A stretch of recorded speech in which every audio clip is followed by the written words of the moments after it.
मेरे प्रिय मित्रों, जय मसीह की। प्रभु आपको आशीषित करे इन वचनों के द्वारा और आपकी जिंदगी में बदलाव लेकर आए और अपने सच्चे जीवित परमेश्वर के लिए आप अच्छे बन जाए। आइए हम वचन को पढ़ते हैं।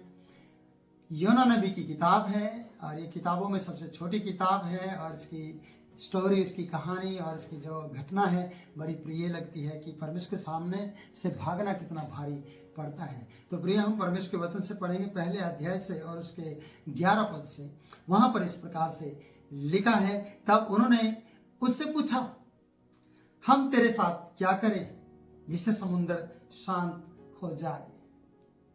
हम तेरे साथ क्या करें, क्योंकि ये सब कुछ बता चुका था।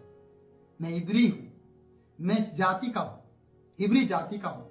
मैं सर्वशक्तिमान परमेश्वर जिसने थल और जल को और आसमान और पृथ्वी को बनाया है, जो सर्वशक्तिमान है, उसके सन्मुख से मैं भाग कर आया हूं। ये सब कुछ बता चुका था, उन्होंने उससे पूछा भी था और अब ये दोबारा से पूछते हैं, हम तेरे साथ क्या करें कि समुद्र शांत हो जाए। प्रियो, सोचने वाली बात नहीं है कि इस व्यक्ति को इस तरीके से पूछा गया कि हम तेरे साथ क्या करें। कौन लोग?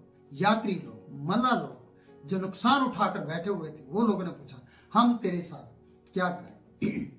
आज कई बार आपके जीवन में इस प्रकार से आएगा, बहुत से लोग आपके विरुद्ध में आ जाएंगे क्योंकि आपने उनके विरुद्ध में कार्य किया है, आपके कारण से उनके ऊपर विपत्ति आई है। इसलिए वो लोग ये समझेंगे कि हम तेरे साथ क्या करें। शायद वो आज पूछेंगे नहीं कि आपके साथ क्या करें, बस वो आपके साथ कर देंगे। पूछने का मौका आपको नहीं देगा। संसार ये सोचता है कि मसीह के कारण हमारे देश बर्बाद हो रहा है, मसीह के कारण से हम सुख शांति से रह नहीं पा रहे हैं, मसीह के कारण से हमारे काम धंधे ठप हो रहे हैं, तांत्रिक ठप हो रहे हैं और दूसरे लोग जो जादू टोना करते हैं वो ठप होते जा रहे हैं, क्योंकि मसीह लोग परमेश्वर के पुत्र यीशु मसीह के नाम में प्रार्थना करते हैं और वो जल्दी से फ्री में चंगे हो जाते हैं और इस तरीके से दूसरे लोगों की जो धंधा है वो खत्म होता जा रहा है। इसलिए वो आपसे पूछने वाले नहीं है, बस आपको उठाकर फेंकने वाले हैं।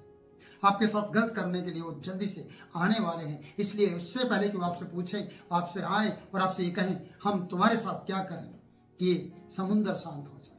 जिस प्रकार से योना नबी से पूछा गया कि हम तेरे साथ क्या करें। प्रियो, प्रभु का वचन बता रहा है कि हम तेरे साथ क्या करें। 11वां पद कहता है कि तब हम तेरे साथ क्या करें जिससे कि समुद्र शांत हो जाए। और उसके आगे लिखा है, उस समय समुद्र की लहरें उनके विरुद्ध बढ़ती ही जा रही थी। मैं तो बातों के थ्रू, वचन के थ्रू आपको बात कर रहा हूं, लेकिन वचन की जो अगर हम उस समय की परिस्थिति को देखें तो तूफान बढ़ता जा रहा था, लहरें उनके विरुद्ध बढ़ते जा रही थी। वो आराम से बड़े प्यार से उसकी तरफ हाथ जोड़ के बात नहीं कर रहे होंगे, वो बड़े गुस्से में बात कर रहे होंगे कि हमें बता, हम तेरे साथ क्या करें। जल्दी से स्पीड से बात कर रहे होंगे, हम तेरे साथ क्या करें ताकि समुद्र शांत हो जाए। आप समझिए कितनी स्पीड और कितनी जल्दी होगी अपने जान को बचाने के लिए। और ये व्यक्ति, गहरी नींद में सोने वाला व्यक्ति को कोई भी परवाह नहीं है, ना परमेश्वर की, ना अपने उन लोगों की जो यात्री का इसके साथ हैं। यात्री जन के बारे में ये सोचता ही नहीं है। इसलिए से पूछा, हम तेरे साथ क्या करें कि जिससे समुद्र शांत हो। क्योंकि समुद्र की लहरें इनके विरुद्ध बढ़ती जा रही थी, समुद्र की लहरें इनके विरुद्ध बढ़ती जा रही थी। और लहरें बढ़ने का कारण है कि इनकी नाव टूटने पर थी, इनका जहाज टूटने पर था, इनकी किश्ती डूबने पर थी, इनके प्राण खत्म होने पर थे। ये जोखिम पे जोखिम उठा रहे थे और इनकी जो बोलने की स्पीड थी वो बहुत ज्यादा थी। जो बोलने का तरीका कहते, जब आप स्पीड में बोलते तो आप क्रोधित लगते हैं, आप गुस्से में नजर आते हैं कि आप इतनी स्पीड में क्यों बोल रहे हैं, आप आराम से क्यों नहीं बात करते। क्योंकि वो आराम का समय नहीं था। आराम सिर्फ ये कर रहा था, गहरी नींद में ये सो रहा था। और जागने वाले लोग अपना माल फेंक चुके थे। जागने वाले लोगों की कहते कि बर्बादी हो चुकी थी, वो अपने व्यापार को खो चुके थे, वो अपनी जान को बचाने की कोशिश कर रहे थे और गुनाहगार को उन्होंने पकड़ लिया था। और गुनाहगार से पूछा गया था कि हमें बता, हम तेरे साथ क्या करें, क्योंकि समुद्र की लहरें उनकी तरफ बढ़ती ही जाती थी। प्रियो, कितनी बड़ी बात है कि आपसे इस नबी से तो ये पूछ रहे हैं कि हम तेरे साथ क्या करें, पर आपसे शायद वो पूछेंगे नहीं कि आपके साथ क्या क्या करें। प्रियो, आपको सोचना है इस बात के लिए कि अरे कभी ये दशा मेरी होगी तो मैं परमेश्वर के सामने से भागा हूं, अगर मैं किसी के हाथों में पड़ गया तो वो मुझसे पूछेंगे नहीं, वो कर देंगे, वो आपको खत्म कर देंगे। क्योंकि वो जानते हैं कि इसके कारण से, आपके कारण से गांव में खलबली मची है, आपके कारण से ये बर्बाद हुए हैं। वो उल्टे तरीके से आपके बारे में सोचेंगे। आगे पढ़ते हैं 12वां वचन। उसने उनसे कहा, मुझे उठाकर समुद्र में फेंक दो, मुझे उठाकर समुद्र में फेंक दो। 12वें पद में, तब समुद्र शांत पड़ जाएगा क्योंकि मैं जानता हूं, क्योंकि मैं जानता हूं। मुझे उठाकर समुद्र में फेंक दो, समुद्र शांत हो जाएगा क्योंकि मैं जानता हूं। आप जानते होंगे कि आपने गलती की है। मेरे प्रिय बहन भाई, जवान, बुजुर्ग, अगवा लोग, आप भी जानते होंगे कि आपने कहीं ना कहीं परमेश्वर के विरुद्ध में काम किया है और गलती की है। और आप याद करना कि आप जानते हैं और आप अपने मन में कहेंगे कि मैं जानता हूं लेकिन बता नहीं सकता। पर योना ने बताया कि मैं जानता हूं कि ये विपत्ति किसके कारण तुम पर पड़ी है। 12वां पद बताता है कि उसने कहा, मुझे उठाकर समुद्र में फेंक दो। योना नबी ने तो कह दिया, मुझे उठाकर समुद्र में फेंक दो, तब समुद्र शांत पड़ जाएगा। जिसके कारण विपत्ति आई है उसे उठाकर फेंक दो। जिसके कारण आपके घर में परेशानी आई है, आप उसे उठाकर फेंक देंगे क्या? जिस बच्चे के कारण, लड़का लड़की के चक्कर में आपके ऊपर विपत्ति आई है, क्या आप उस लड़के को घर से बाहर निकाल देंगे? मेरा सवाल आपसे है, बहन भाई, क्या आप निकाल देंगे? अगर आपकी पत्नी के कारण से आपके घर में समस्या आई है, क्या आप उसे निकाल देंगे? मेरी बहन, क्या आपके पति और आपके बच्चों के कारण से विपत्ति आई, क्या आप उसे उठाकर फेंक देंगे? नहीं। पर ये नबी जानता है, नबी ने कहा कि समुद्र में अपने प्राण बचाने हैं तो मुझे उठाकर फेंक दो, समुद्र शांत हो जाएगा। क्या ये समस्या का हल है? इनके लिए यह हल है यात्रा में, पर आपके लिए नहीं है। आप अपने बच्चों को बाहर नहीं निकाल पाएंगे, पर आप अपने उस चीज को फेंकना होगा आपको जिसके कारण आपके जीवन में और आपके परिवार के जीवन में विपत्ति आई है। आज उसे उठाकर समुद्र में फेंक दो। पर आप अपने बच्चों को, अपने परिवार को, अपनी पत्नी को, अपने परिवार के किसी भी सदस्य को फेंक नहीं सकेंगे, पर आप उन वस्तुओं को फेंक सकते हैं जो फेंकने के लिए है। उन विपत्तियों से बचने के लिए कुछ चीजें आपके जीवन में है जिनको आपको उठाकर फेंकना है। योना नबी ने तो कहा, मुझे उठाकर फेंक दो, समुद्र शांत हो जाएगा क्योंकि मैं जानता हूं।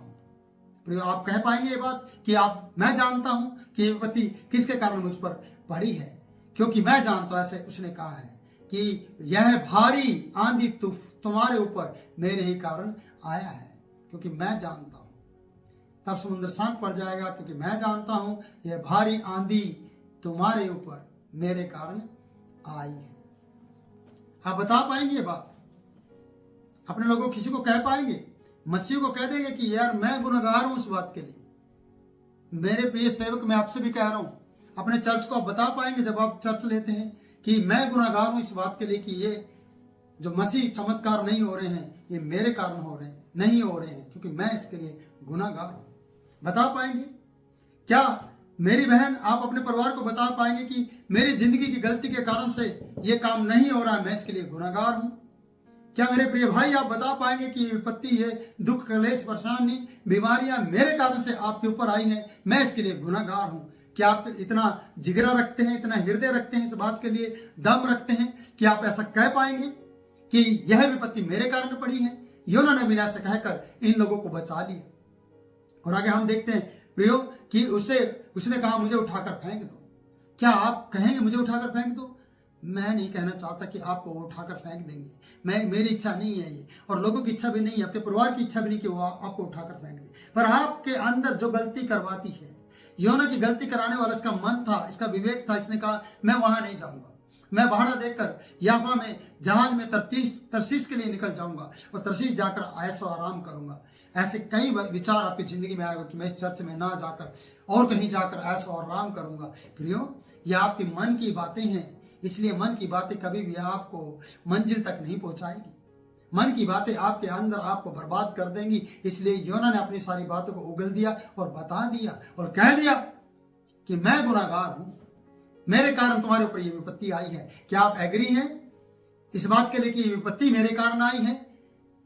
मुझे नहीं लगता कि आप जल्दी से मान पाएंगे, पर मैं कहना चाहता हूं कि आज आपसे कोई पूछ नहीं रहा है। आज इस वीडियो के माध्यम से मैं आपके उन बातों को जगाना चाहता हूं जो विपत्ति के रूप में आपके ऊपर आई है, और जिसके कारण आई है वो बात आप जानते हैं अच्छी तरह से। आप उसे बता दो परमेश्वर को, और परमेश्वर के पुत्र के सामने जाकर सजदा करो उसे, और माफी मांगो, पश्चाताप करो।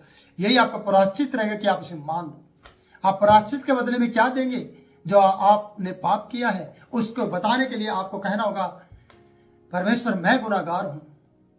पर आप अपनी पब्लिक के बीच में कहोगे तो फिर आप पहली बात तो बोलने का दम नहीं रखते, पर अगर दम रखते हैं तो परमेश्वर बलवंत है जो आपको बचा लेगा और आपकी मदद करेगा।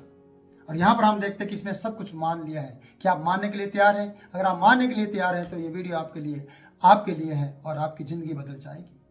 तो प्रियो, मैं चाहता हूँ कि आप आशीष का कारण बने, गुनाहगार ना बने, लड़ाई और झगड़े का कारण ना बने, विपत्ति का कारण ना बने, बल्कि आप मान ले कि मैंने गलती की है, ये भारी विपत्ति मेरे कारण तुम्हारे ऊपर आई है और इस विपत्ति से आपको परमेश्वर बचा लेगा। तो प्रभु इन वचनों के द्वारा आप लोगों को आशीष दे। फिर मिलूंगा नई वीडियो में नए वचन के साथ। तब तक के लिए आप मुझे इजाजत दें। जय मसीह की।